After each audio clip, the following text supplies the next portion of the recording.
നമ്മുടെ മെമ്മറിയുടെ store house എന്ന് പറയുന്നത് സബ് കോൺഷ്യസ് മൈൻഡാണ്. നമ്മൾ ജനിച്ച മുതൽ ഇതുവരെയുള്ള എല്ലാ തരത്തിലുള്ള മെമ്മറിയും സ്റ്റോർ ചെയ്ത് വെച്ചിരിക്കുന്നത് സബ് കോൺഷ്യസ് മൈൻഡിലാണ്. അതും ഒരു പിക്ചറിൻ്റെ രൂപത്തിൽ. എല്ലാ മെമ്മറിക്കും അതിൻ്റെതായ ഒരു പിക്ചറും ആ സമയം ആ പിക്ചർ സ്റ്റോർ ചെയ്യുമ്പോൾ അതിൻ്റെ കൂടെ ഇപ്പോൾ സംഭവിച്ച ഇമോഷനും കൂടെ ഈ സബ് കോൺഷ്യസ് മൈൻഡ് സ്റ്റോർ ചെയ്യുന്നുണ്ടെന്നാണ് സത്യം. അതെങ്ങനെയാണെന്ന് നമുക്ക് നോക്കാം.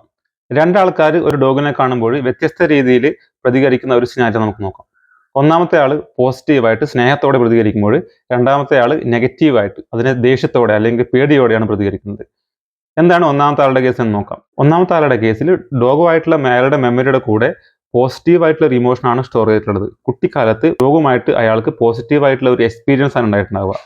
അതുകൊണ്ടാണ് ഭാവിയിൽ അയാൾ ഡോഗിനെ കാണുമ്പോൾ ആ ഒരു സ്റ്റോർ ചെയ്തിട്ടുള്ള പോസിറ്റീവ് ഇമോഷൻസ് അയാളുടെ മൈൻഡിൽ വരുന്നത്. നേരെ മറിച്ച് രണ്ടാമത്തെ ആളുടെ മെമ്മറിയിൽ ഡോഗുമായിട്ടുള്ള ഒരു ഇമേജിൻ്റെ കൂടെ നെഗറ്റീവായിട്ടുള്ള ഒരു ഇമോഷൻസ് ആണ് സ്റ്റോർ ചെയ്തിട്ടുള്ളത്. കുട്ടിക്കാലത്ത് ഡോഗുമായിട്ട് മോശമായിട്ടുള്ള ഒരു എക്സ്പീരിയൻസ് ആണ് ഉണ്ടായിട്ടുണ്ടാവുക. ആ ഒരു പിക്ചറിൻ്റെ കൂടെ നെഗറ്റീവായിട്ടുള്ള ഒരു ഇമോഷനാണ് സ്റ്റോർ ചെയ്തിട്ടുള്ളത്. ഭാവിയിൽ അയാളെ ഡോഗിനെ കാണുമ്പോൾ അതുകൊണ്ടാണ് നെഗറ്റീവായിട്ട് ഒരു ഇമോഷനോടെ അയാൾ പ്രതികരിക്കുന്നത്. ഇപ്പോൾ ഈ രീതിയിലാണ് നമ്മുടെ സബ് കോൺഷ്യസ് മൈൻഡ് നമ്മുടെ ഒരു പിക്ചറിനെയും ആ പിക്ചർ സ്റ്റോർ ചെയ്യുമ്പോൾ ഏത് ഫീലിങ്സ് ആണോ നമുക്ക് ഉണ്ടായിരുന്നത് ആ ഒരു ഇമോഷനെയും കൂടെ സ്റ്റോർ ചെയ്യുന്നത്.